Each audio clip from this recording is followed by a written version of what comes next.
बरा क्या भल न लगे किंतु आमे माने सब बेले चेष्टा करी थाउ मार्केट भली बरा केमिति घरे बनै परिबा किंतु परफेक्ट हवा तो बहुत ही कष्ट कहीं ठीक प्रोसेस रे आमे जदि न करि थाउ ताले परफेक्ट ही हेई न थाए। सेतिपाई मु आज ये वीडियो रे आपण मानक पई नै आसीची घरे केमिति मार्केट भली क्रिस्पी आ टेस्टी बरा घरे बनै परिबा। ताले चलंतु आ डेरी न करी स्टार्ट करि नबा आजिरो एई वीडियोटी। देखंतु मुझे बिरी को भलसे पानी रे बतुरी रखी 4 ରୁ 5 घंटा बिरीटी बतुरी सारा पर ए चोपा छड़ेकी आपको भलसे मुझे धोईकी ये परिष्कार कर नहीं जाइए। आपण मैंने चाहिए ये मार्केट रो जो फ्रेश बिरी मिलूँ बतुरे बरा करें। तापर मुझे गोटे ग्राइंडिंग जार नहीं आपको भलसे ग्राइंडिंग करनेली। देखो ग्राइंडिंग कर सारापर ए दूसरी स्वाद अनुसार लुण माने आम जी क्वांटिटी लुण दरकार से आपको भलसे आम फेंटी नवा।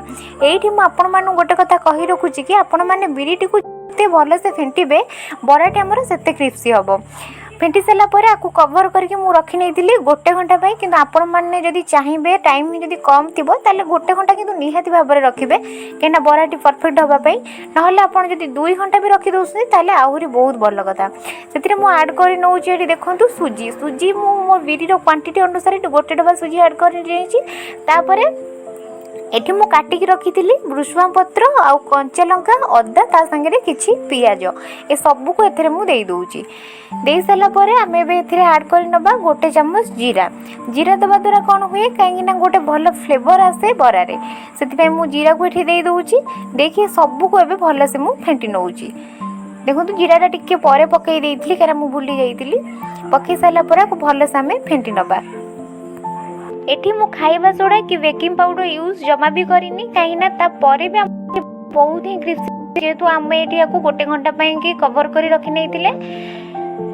एबे देखंतु मु एठी पानी हाथ हो जाउची एवं ए बैटर अल्प अल्प करिकि नेकी आको एमती टिके गोलाकार साइज रो कर दोउची एवं आ मझिरे गोटे छोटो कोण ऐड कर नउची खाइना बरा एमिति ही बना जाए।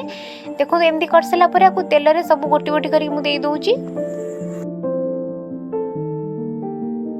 एटी छाणिला बेले आपण मन रखिबे कि बेसी हाई फ्लेम रे जमा भी रखिबे नहीं कहीं ना बाहर गोल्डन ब्राउन हो किंतु बरार बेसनटा कंचा रह जाइथिबो आको फ्लेम रखिकी एमती सब बरा को छाणी नेबे। देखो मुझे सब छाणी देला परे मोर फाइनाली रेडी हो सारी बरा आईटा मुझे कहूँ कि आपण मानक बहुत ही क्रिस्पी होता और मार्केट ठारू भी टेस्ट होता। आपण मैंने जब यही प्रोसेस घरे बनइबे परफेक्ट ही हम यार 100% ग्यारंटी मुझे दूसरी। आपण मैंने घरे ये प्रोसेस बनातु आ ठीक है कि नहीं से मतलब कमेंट बॉक्स में आपण मैंने निहाती जन पारे। ता सहित वीडियोटी जदि आपन मानक भल लगी ताले लाइक शेयर करने जमा भी भूलिबेनी और सब्सक्राइब तो निहाती भाव में कर रखिए कहीं मोर पर वीडियो नोटिफिकेशन पाइबा।